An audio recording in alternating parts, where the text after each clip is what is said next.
I am here today in Marshfield, Mass. with Matt Parent, who is the energy consultant for the town. This is the solar array.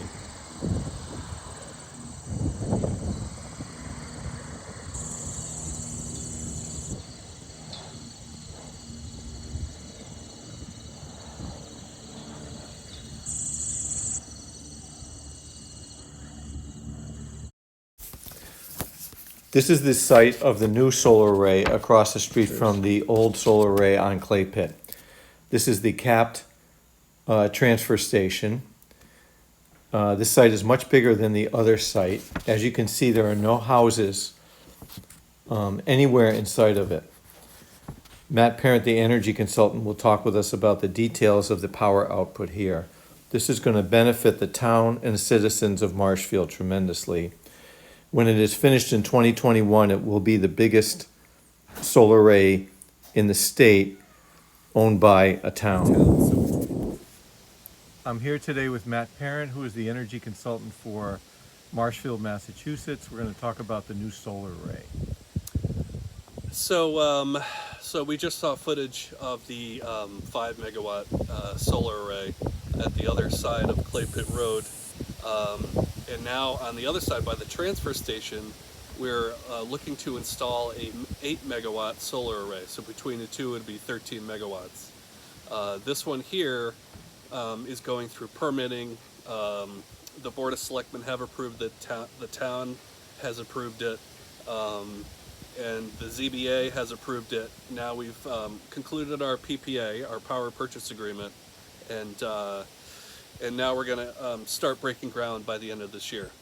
And it should be up and running by early spring. Great. And how does this compare to other solar arrays in the state?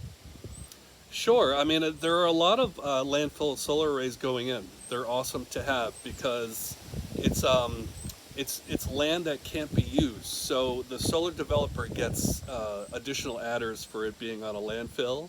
It being a municipality, they get certain adders, and these adders help their bottom line, thus reducing the town's price.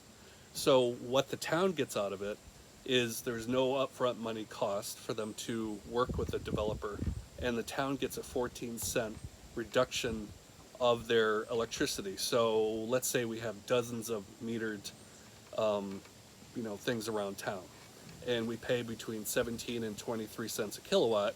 Well, we'll get a reduction of 14 cents. So we're basically paying 3 to 5 cents per kilowatt, which is a tremendous savings. So the existing solar array saves the town about $400,000 a year for the next 13 years because it was built 7 years ago.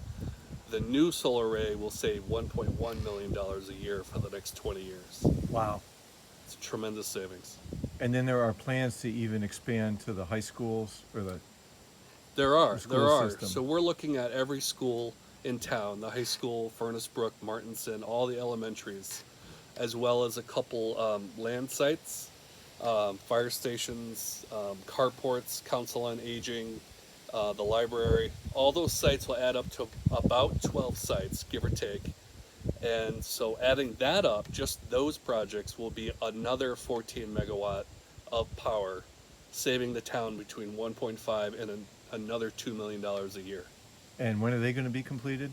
We're hoping to complete those by the end of next year. So what's the total output that the town of Marshfield will have? So if we do all these projects, add them together, let's say that we got the 5, the 8, and then another 14.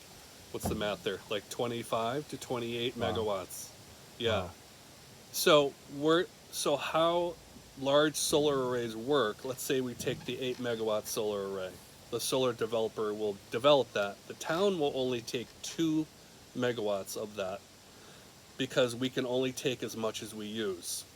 So in taking the 2, the solar developer will sell off the other 6 to nonprofits, low-income housing, where they can get their rates reduced as well, and the solar developer will take care of all that.